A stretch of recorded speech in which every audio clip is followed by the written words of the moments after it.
9:30ला नेहमी एक भोंगा वाजतो, तशा पद्धतीनं दुसऱ्याही दोन पक्षात आता वेगवेगळ्या लोकांनी ठरवलेले की हे रोज त्यांचा एक समज असा झाला की तिथं अशा प्रकारचा 9:30-10 वाजता तो भोंगा वाजतो म्हणूनच हे लोकांच्या मध्ये मतपरिवर्तन झालं, लोकांची मानसिकता बदलायला मदत झाली आणि त्याच्यामुळं आता काँग्रेसमध्ये पण एक जण पुढे आलेले आहेत आणि आपल्यापासून बाजूला गेलेले त्यांच्या मधलं पण एक जण पुढे आलेले आहेत.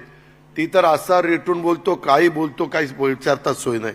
हे असं झालं की जर रोज त्याला कोणतरी आपल्यातला आमदार फोन करून हा आता आम्ही असं असं करणार आहे बरं का, तुम्ही आता सांगायला हरकत नाही, हे असलं काहीतरी एक नौटंकी चाललेली आहे. माझी तुम्हाला हात जोडून विनंती आहे, मला कुणावरच टीका टिप्पणी करायची नाहीये. मागं आपलं अपयश आपण पत्करलेलं आहे, परंतु अपयशाने खचून पण जायचं नसतं.